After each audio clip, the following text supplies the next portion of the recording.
Meus irmãos e minhas irmãs, na lição de hoje nós vamos aprender sobre Paulo e os vocacionados. Como que Paulo descobria a vocação nas pessoas e qual que era o tratamento que ele dava para os vocacionados. A vocação é algo divino. Você tem vocação para alguma coisa? Qual a sua vocação? Então, nesta lição, não perca este vídeo, inscreva-se no canal, dê um like, assine. Ative o sininho para ser notificado de novos vídeos que aqui postamos.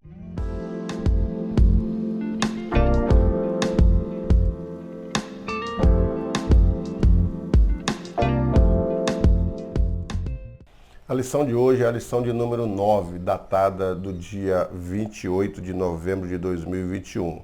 O título é Paulo e a sua dedicação aos vocacionados. O texto áureo está em Atos capítulo 20, versículo 28. Olhai, pois, por vós e por todo o rebanho sobre o que o Espírito Santo vos constitui bispos, para apacentardes a igreja de Deus que ele resgatou com seu próprio sangue. A verdade prática. No reino de Deus, a liderança mais antiga zela pela liderança mais nova. Os jovens vocacionados precisam de cuidado e zelo. Então, nesta lição, nós vamos estudar sobre os vocacionados, como que Paulo consegue despertar a vocação ou até mesmo ajudar os vocacionados, principalmente os que ele havia ganho para o Evangelho. Então aqui nós temos pessoas que foram discipuladas inteiramente por Paulo, ajudadas no seu ministério, aconselhadas e que desenvolveram um papel exuberante em meio ao ministério pastoral. Primeiro tópico, Éfeso. O ponto de aprendizado dos vocacionados, o ponto de partida. E a lição vai dizer, em lição anterior vimos que em Antioquia foi o lugar de desenvolvimento vocacional do apóstolo Paulo, porque em Antioquia havia vários doutores e Antioquia, a igreja era poderosa, principalmente nas questões de conhecer a lei. Havia vários doutores, entre eles Paulo, Barnabé, Simão, e diversos outros que receberam uma vocação, um chamado. E a vocação de Paulo e de Barnabé foram designados para as missões, fazer missões para alguns lugares, principalmente entre os gentios. Esta era a vocação de Paulo. Quando Paulo pregou em Éfeso, que uma grande multidão veio ouvir a mensagem do Evangelho, depois nós observamos a situação lá das pessoas que acreditavam que Júpiter e Mercúrio eram deuses e que Paulo e Barnabé eram homens, eram deuses que se apresentou no meio do povo e que iriam queimar incenso para Paulo, e depois ele e Barnabé conseguem transmitir para o povo que eles são homens comuns, não são deuses. Mas uma grande multidão ouviu os ensinos de Paulo e eles presenciaram os milagres que Deus havia feito naquela cidade. E em Éfeso, uma grande igreja foi fundada através do ministério de Paulo. E esses novos conversos, esses novos convertidos, novos crentes, precisavam de instruções a respeito do Evangelho, a respeito do batismo, da nova vida, de agora em diante, como que eles procederiam nas suas atitudes, nos atos, nos tratos. E Paulo, então, ele passa um tempo em Éfeso, exatamente com este objetivo, de fazer as pessoas amadurecerem na fé cristã. E as instruções que Paulo dava para a igreja também era relativa para os líderes. De repente começa a surgir algumas pessoas que tinham uma vocação para ser um líder, para ser um evangelista, um pregador. E Paulo então vai nortear esses conhecimentos e a vida dessas pessoas que tem chamada através dos ensinos que ele proclamou em Éfeso, direcionando o caminho de cada um para cada atividade que Deus havia chamado. Por isso que ele, em Éfeso, passa um período maior exatamente para trazer para essas pessoas informações a respeito do reino de Deus. E a lição diz assim, que é preciso cuidar dos vocacionados. De fato, nós precisamos, além de discipular as pessoas, primeiramente, quando nós lançamos a rede através da evangelização, que essas pessoas vêm para Cristo, há uma necessidade de discipulá-las, dizê-las qual é agora a vida que elas devem levar em Cristo através do Evangelho. Depois, o conhecimento das Escrituras, a maturidade cristã, o que eles precisam galgar na sua vida cristã, além de aceitar a fé, viver essa fé, receber os dons espirituais, receber o batismo com o Espírito Santo e prosseguir na caminhada e na santificação progressiva. Depois disso, os que são vocacionados para a chamada devem serem destacados, devem ser auxiliados, devem ser ajudados para que eles, por si só, através do Espírito de Deus, possam ir fazer a missão do Mestre através da sua vocação. E no segundo ponto do primeiro tópico, Paulo e o despertamento de novas vocações. Então, Paulo fazia com que as pessoas se espelhassem nele, pelo zelo que ele tinha, pela maturidade cristã que ele transmitia às pessoas, a segurança, a certeza. As pessoas se espelhavam em Paulo. Ele provocava vocação, provocava desejo que as pessoas sentissem aquilo pelo qual ele trabalhava. Então, quando Paulo pregava e se dedicava, as pessoas olhavam os seus ensinos, o seu zelo pela igreja, a vontade de ganhar almas, a vontade de ensiná-las e a postura como ele se portava diante das pessoas. Alguns queriam seguir este exemplo. Então, Paulo percebia que as pessoas tinham vocação, tinham vontade e desejo, e ele trabalhava da mesma forma que alguém trabalha o diamante cru e ele se torna numa joia bonita e brilhante. E nós vemos algumas joias nas cartas paulinas que Paulo então auxiliou e levou essas pessoas, e é citada nas suas próprias cartas pessoas, por exemplo, como Timóteo, um homem que foi vocacionado, um jovem que foi vocacionado, Sópatro, segundo Trófimo, Tíquico, Tito, Aristarco, Filemon, Gaio. Então, o ministério de Paulo despertava desejo nas pessoas para serem semelhantes a ele na obra de Deus. E Paulo trabalhava esses homens, trabalhou, e nós vemos que se tornaram homens de Deus e fizeram uma obra extraordinária a partir da sua vocação e das instruções do apóstolo Paulo. E no terceiro ponto do primeiro tópico, Paulo, um mestre inspirado. É um mestre inspirado porque ele, quando percebe que os seus discípulos e as pessoas que ele havia ganho tinham vontade de aprender, ele aproveitava esta vontade de aprender e ensinava. Porque quando a pessoa está com vontade de aprender, é aí que acontece o ensino e a aprendizagem. É preciso ter vontade, é preciso se esforçar, é preciso querer aquilo. Então, quando Paulo percebia que os seus vocacionados queriam aquilo, tinha um desejo de aprender, era aí que ele entrava ensinando. E quando ele ensinava as pessoas, ele ensinava aquilo que ele recebeu do Senhor. Ele próprio diz nas suas cartas. Ele fala, porque eu recebi do Senhor o que também vos ensinei. Era este o ensino que ele ensinava para os vocacionados. E as cartas pastorais dizem muito sobre isso. A primeira carta a Timóteo, a segunda carta a Timóteo, a carta a Tito demonstra exatamente isso, o cuidado pastoral, dando instruções para Timóteo, para Tito, como se portar diante da igreja, como ser um pastor exemplar, um pastor fiel, um pastor excelente, como tratar os mais novos, como tratar os das mesma idade, como tratar os mais velhos. São instruções pastorais que Paulo dá para esses meninos, Timóteo e Tito, que têm uma vocação, que eles vão fazer um grande trabalho, uma grande obra através dos ensinos de Paulo. Então, Paulo teve novos líderes a partir dessas instruções. Se tornaram grandes homens, grandes líderes, fizeram um trabalho extraordinário, talvez tanto quanto o de Paulo, através do seu chamado, da sua vocação, das suas instruções e das suas habilidades. No segundo tópico, fala do legado doutrinário de Paulo para os novos líderes. E então, no primeiro ponto do segundo tópico, a advertência de Paulo a respeito dos judaizantes e dos gnósticos. Quem eram os judaizantes? Então aqui nós temos diversas referências dizendo quem eram os judaizantes. Eram judeus que guardavam a lei de Moisés e os seus preceitos. E que agora, ouvindo a mensagem de Cristo, a mensagem do Evangelho, queriam guardar os dois ao mesmo tempo. Queriam guardar as instruções de Paulo, os ensinos de Cristo e viver sobre o jugo da lei. Esses eram os judeus judaizantes. E os judeus judaizantes Eles queriam, por exemplo, que os novos conversos, por exemplo, alguns gentios que se converteram ao Evangelho de Cristo e que guardavam a lei, deveriam praticar esta lei. Por exemplo, a prática da circuncisão. Os novos crentes deveriam circuncidar-se para tornar-se, então, legitimado a sua fé através das instruções da lei de Moisés.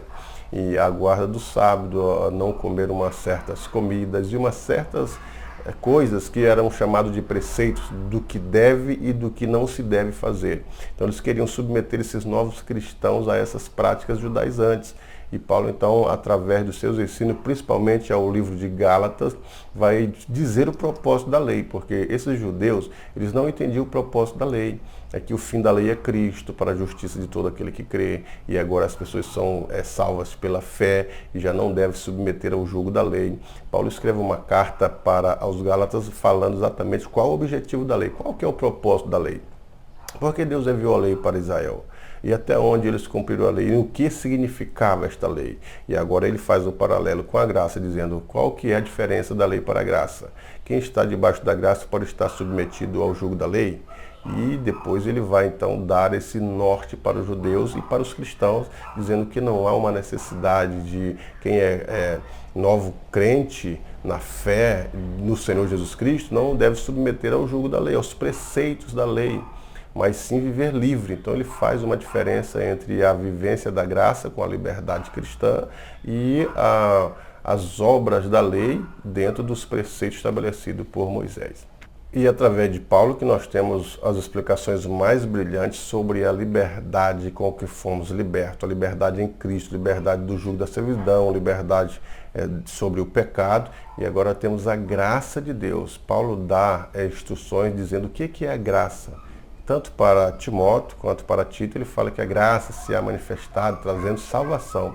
Então não são as obras da lei. Então ele faz este belo exemplo, essa bela carta de testemunho sobre a graça e a fé cristã e a liberdade cristã. E o segundo ponto do segundo tópico é a questão de quem eram os gnósticos, porque Paulo fala sobre o gnosticismo e os gnósticos. E aqui a lição traz alguns exemplos, dizendo que entre os cristãos havia os adeptos do gnosticismo. Eles acrescentavam elementos filosóficos à fé cristã, que corrompeu essa doutrina. Era uma filosofia prejudicial ao evangelho que Paulo ensinava. Os gnósticos se consideravam mais espirituais que os demais. Para eles, o espírito era mais importante que o corpo e ensinava que o corpo é matéria imprestável. Então, o gnosticismo valorizava simplesmente as questões materiais, principalmente o espírito. Eles valorizavam demais o conhecimento e a filosofia.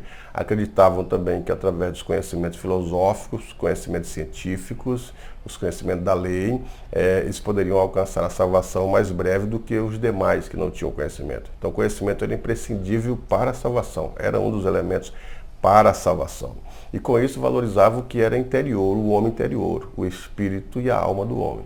E quando eles assim faziam, desvalorizavam a questão do corpo, dizendo que o corpo não presta, porque quando eles falavam da carne, que as obras da carne são manifestas, faziam uma associação com a carne do corpo, não com as obras internas que estão na alma, mas com a carne do corpo. Então, se o corpo é uma matéria má, para que eu vou preservar a matéria? A matéria deve ser, então, expurgada e deve ser sacrificada. Alguns dos gnosticismos mais extremos chegavam a retaliar o seu próprio corpo, dizendo que essa matéria não presta. Hoje nós ainda temos no nosso meio algumas pessoas que pensam que as obras da carne devem ser mortas, a carne do corpo. E alguns então dizem assim, nós devemos orar e jejuar, colocar o joelho no chão aí 10, 12, 20 horas para sacrificar as obras da carne mesmo. Elas devem ser sacrificadas. E ficam sem comer durante muito tempo, sem tomar água, sem comer alimento por muitos dias, provocando assim às vezes até doenças. Mas não essas obras da carne, do corpo que a Bíblia fala. O corpo ele é chamado de templo e morada do Espírito de Deus. E a Bíblia diz assim, se alguém destruir o corpo, o templo de Deus, Deus o destruirá. E o nosso corpo deve ser preservado. O apóstolo Paulo então vai rebater esses ensinos, vai refutar essas ideias de que a carne é o corpo, que o corpo não deve ser cuidado, não deve ser zelado, somente o espírito. E então é por isso que devem algumas pessoas tomar esse cuidado, que o homem é tricotômico, é espírito, alma e corpo, e o espírito, a alma e o corpo devem ser conservados irrepreensíveis para o dia de nosso Senhor Jesus Cristo, como disse Paulo aos Tessalonicenses, que o espírito, a alma e o corpo, eles devem serem irrepreensíveis, deve haver a irrepreensão, deve ser conservados santos, deve ser conservados puros. Então, nós precisamos tomar esses cuidados com o corpo, as pessoas devem zelar do corpo, o corpo deve ser santificado, deve ser cuidado da sua saúde, é o templo e morada do Espírito Santo. E a nossa alma deve ser abençoada, instruída, o nosso espírito deve ter a comunhão, a fé em nosso Senhor Jesus Cristo nesse aspecto aí. Então nós não devemos dizer como as pessoas dizem, que Deus quer só o espírito, como alguns dizem, Deus quer só o coração, Deus quer só a alma. Não, Deus quer o homem completo. Deus quer o homem na sua totalidade, espírito, alma e corpo. Ele vem arrebatar espírito, alma e corpo. Os que morreram em Cristo ressuscitarão primeiro. Então haverá o Senhor Deus de requerer o homem na sua totalidade, na sua tricotomia, para que ele possa servi-lo a Deus com fidelidade, todas as partes que compõem a antropologia. Deus quer o homem um ser integral. O segundo ponto do segundo tópico, Paulo vai falar sobre o compromisso dele com o Senhor Jesus Cristo. E nessa parte aqui da lição, o autor vai destacar principalmente que Paulo combatia os falsos ensinos. Havia entre a igreja aqueles que semeavam falsos ensinos, principalmente da fé judaica, que era exclusiva exatamente para os judeus, e quem quisesse alcançar a salvação deveria se tornar judeu através dos ritos, através da circuncisão e de guarda de sábado e de tantos outros preceitos que a lei de Moisés falava. Paulo combateu esses ensinos. Aos ensinos filosóficos que eram prejudiciais à fé cristã, Paulo também vai falar dessas filosofias vãs, dos conhecimentos mundanos, das questões mundanas, do sistema mundano. Ele reprova tudo isso aí. Há também as heresias que outrora vêm sobre a igreja, querendo dizer que Cristo não veio em carne, que Cristo não é um Deus, e Paulo rebate também esses ensinos. O gnosticismo, que fala que o conhecimento é a chave para se adquirir a salvação, Paulo também rechaça esses conhecimentos, esses falsos ensinos. Por fim, Paulo foi um grande apologista, um grande defensor da fé cristã, defensor da família cristã, defensor da igreja e principalmente defensor da palavra, porque nada podemos contra a palavra de Deus se não for pela própria palavra. Então, Paulo, que conhecia plenamente a palavra, ele pregava a palavra, e tudo que era contrário à palavra de Deus, tudo que era extra-bíblico, tudo que poderia prejudicar a fé cristã, Paulo rechaçou, rebateu e ensinou os discípulos a conhecerem verdadeiramente a Deus e a sua palavra. E Paulo vive uma vida simples, uma vida sem ostentação. Ele não coloca a sua vida nas coisas materiais, mas sabe valorizar o reino de Deus, as coisas espirituais, e não teve ostentação, o zelo por coisas materiais, desejos. Ele consegue controlar o seu desejo pelo poder, pelo dinheiro, pela ganância mundana, e vai viver uma vida totalmente espiritual, desejando aquilo que de fato ou fazem parte da espiritualidade cristã. No terceiro tópico, Paulo apela aos líderes, e o primeiro ponto vai dizer que ele apela sobre o desprendimento do obreiro para realizar a obra de Deus. Então ele era do tipo de obreiro que não estava preso a essas questões materiais. Paulo não para a obra de Deus para simplesmente buscar enriquecer-se. Ele não tem essa proposta. E também não faz da igreja um trampolim para as riquezas, para a aquisição de bens. O que Paulo tem o desejo é de ganhar almas, discipulá-los e prepará-los para Cristo, para fazer a obra de Deus. Ele está longe da ganância, longe da avareza, e está ensinando exatamente isso. Através dos seus exemplos, eles ensinam os seus liderados a não buscar coisas materiais, mas buscarem as coisas espirituais, se livrarem da ganância. Ele dá o exemplo que em certas igrejas ele mesmo trabalhou com as suas próprias mãos, fazendo tendas para adquirir o seu próprio sustento. E qual que era o objetivo de Paulo estar trabalhando com as suas próprias mãos para custear os seus gastos?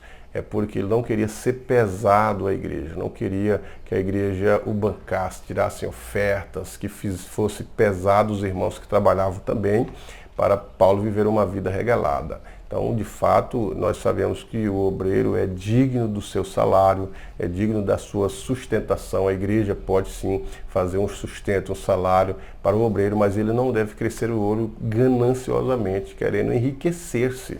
Vamos ficar com os provérbios de Agur, que de fato são palavras inspiradas, conforme Provérbios 31. Agur, ele vai orar. Não te peço nem a pobreza e nem a riqueza, porque empobrecendo vem a roubar, ou enriquecendo vem a esquecer de ti, mas me mantenha da porção de cada dia. Isto é, ele queria o sustento, uma vida boa, um sustento, uma alimentação, um vestimento, uma moradia, estava muito bem. E isso não é ganância. Agora, a ganância é quando Pedro diz que apareceriam homens, ele fala talvez para a nossa época, que apareceriam homens querendo fazer da igreja negócios. E de fato, vários homens apareceram querendo fazer da igreja negócios de bens materiais, de enriquecimento, uma ponte, uma chave para o mundo da economia. E de fato, Paulo explica que o reino de Deus não é isso. O reino de Deus não é comida e nem bebida, mas gozo, paz e alegria do Espírito. E no segundo ponto do terceiro tópico, sobre o cuidado pessoal, Paulo ele vai dizer, olhai por vós mesmo. Isto demonstrando que o obreiro deve ter o zelo, deve se cuidar aproximadamente. Nós não somos super-homens. Há obreiros que dizem, não preciso de férias, eu trabalho 24 horas por dia. Não, o nosso corpo ele requer 8 horas de descanso, 8 horas de trabalho e as demais atividades, as demais 8 horas que nós temos 24, dividida entre estudo, entre igreja e adoração. Mas o nosso corpo requer um descanso de 8 horas. E não tem super-homens, super-obreiros que não se cansam, não se esgotam, não se entristecem, não adoecem, não existe. Então nós precisamos cuidar sim da igreja, mas cuidar de nós mesmos, como Paulo está recomendando. É uma recomendação do próprio apóstolo Paulo quando ele fala em Atos capítulo 20, versículo 28, olhai por vós mesmos, dizendo que nós devemos então ter esses nossos próprios cuidados. Nós não somos intocáveis, mas precisamos zelar da nossa saúde. Qual que é a saúde? Saúde física, o obreiro precisa fazer caminhada, precisa cuidar da alimentação, precisa cuidar da sua saúde. A questão emocional, porque o obreiro, principalmente os pastores, eles adquirem, levam para si muitos dos problemas que eles estão resolvendo. Há problemas familiares que atingem a nossa emocionalidade. Há problemas na igreja, problemas de pessoas que vão atingir o nosso emocional. E se nós não cuidarmos, vamos ficar doentes emocionalmente, fragilizados emocionalmente. E o obreiro precisa ter a sua saúde emocional totalmente controlada, as questões alheias, vamos tentar resolvê-las, mas não vamos tomar para nós mesmos, não vamos gerir na nossa própria vida, porque vai ser prejudicial. Basta a nossa própria família e a nossa própria fragilidade emocional, em detrimento dos demais. E Paulo ainda vai falar sobre a questão da nossa vida espiritual. O obreiro precisa ter o seu momento de oração, seu momento de meditação, seu momento de leitura, momento de consagração. Isto é cuidar da vida espiritual, momento de comunhão com Deus, de diálogo com Deus. Nós precisamos chegar diante da presença de Deus e então depositar sobre Ele as nossas ansiedades. Quando estivermos tristes, coração contrito, a busca do nosso Deus, a presença do Senhor Deus refrigera a nossa alma. Então o obreiro deve cuidar do seu corpo, da sua saúde, da sua alimentação, da sua vida física, da sua vida emocional, da sua alma, cuidar da vida espiritual também, conforme as recomendações paulinas. E o terceiro ponto, do terceiro tópico sobre a ameaça de lobos cruéis do rebanho, então Paulo vai falar sobre lobos cruéis, ele se refere a falsos mestres. aqueles que vão confundir a fé cristã.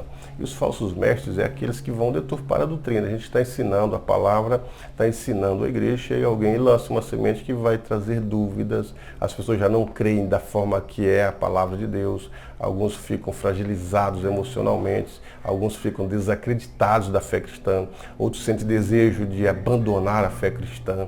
Então, são uma série de coisas que os obreiros precisam ter cuidado em relação aos lobos que eles vão trabalhar as falsas doutrinas, principalmente na mente dos menos incautos, ou dos mais incautos, né?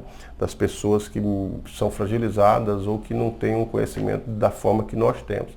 Pessoas que estão caminhando na fé cristã, são novos convertidos, são pessoas que não detêm um conhecimento abrangente da palavra de Deus. Eles são presas fáceis desses lobos devoradores que injetam doutrina, enganam as pessoas com a falsa espiritualidade, um falso profetismo, um falso dizendo que são homens de Deus e de fato não são. São pessoas que querem aproveitar de outras, que querem ser favorecidas a si próprios.